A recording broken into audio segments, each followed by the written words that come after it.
नागपुरातील काँग्रेसचे माजी नगरसेवक कमलेश चौधरी यांच्यासह चौघांवर गुन्हा दाखल झाल्याचं समजतंय। अनधिकृतपणे लॉन आणि निवासी इमारत बांधण्याप्रकरणी हा गुन्हा दाखल झालाय।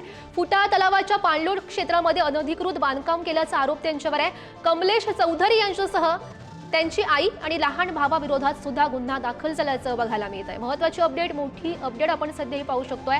नागपुरातील काँग्रेसचे माजी नगरसेवक कमलेश चौधरी यांच्यासह हा चौघांवर गुन्हा दाखल झालाय। अनधिकृतपणे लॉन आणि निवासी इमारत बांधल्याप्रकरणी हा गुन्हा त्यांच्यावर दाखल झाल्याचं बघायला मिळत आहे। फुटा तलावाच्या पाणलोट क्षेत्रात अनधिकृत बांधकाम त्यांनी केलं असा आरोप त्यांच्यावर आहे। तर कमलेश चौधरी यांच्यासह त्यांची आई आणि लहान भावाविरोधात सुद्धा गुन्हा दाखल झालाय। नागपुरातील काँग्रेसचे माजी नगरसेवक कमलेश चौधरी यांच्यावर हा गुन्हा दाखल, त्यांच्यासह त्यांच्या आई आणि लहान भावाविरोधात सुद्धा गुन्हा दाखल झालाय। फुटा तलावाच्या पाणलोट क्षेत्रात त्यांनी अनधिकृत बांधकाम केलं आणि त्यामध्ये लॉन आणि निवासी इमारत बांधलं आणि त्या संदर्भात त्यांच्यावर ही कारवाई करण्यात आलेली आहे। गुन्हा दाखल झाल्याचं समजतंय।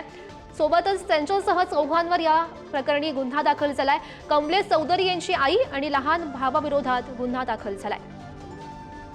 या संदर्भात अधिकची माहिती जाणून घेऊयात। आमचे प्रतिनिधी जितेंद्र शिंगाडे सध्या आपल्या सोबत आहेत। जितेंद्र, हे कमलेश चौधरी काँग्रेसचे माजी नगरसेवक आहेत आणि महाराष्ट्र पशु व मत्स्य विज्ञान विद्यापीठाची फुटाळा तलावाच्या नजीक जागा आहे। या जमिनीवर यांनी ताबा केल्याचं गुन्हा दाखल करण्यात आलेला आहे। महत्त्वाचं म्हणजे हा गुन्हा महसूल मंत्री चंद्रशेखर बावनकुळे यांनी निर्देश दिलेले होते की योग्य काय आहे त्याची तपासणी करा आणि त्यानंतर माफीच्या अधिकाऱ्यांकडून हा गुन्हा दाखल करण्यात आलेला आहे। नागपूरच्या कीर्ती सदन पोलीस स्टेशनमध्ये गुन्हा दाखल करण्यात आलेला आहे। त्यानंतर गेल्या अनेक वर्षांपासून इथे अतिक्रमण होतं। या अतिक्रमण म्हणजे जमीन जी आहे त्या जमिनीवर अतिक्रमण होतं, तिथे लॉन टाकण्यात आलेला होता आणि लॉनचा व्यावसायिक वापर देखील सुरू होता।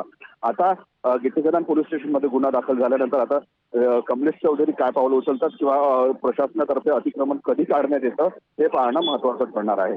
गौरी, नक्कीच जितेंद्र, धन्यवाद दिलेल्या सविस्तर माहितीसाठी।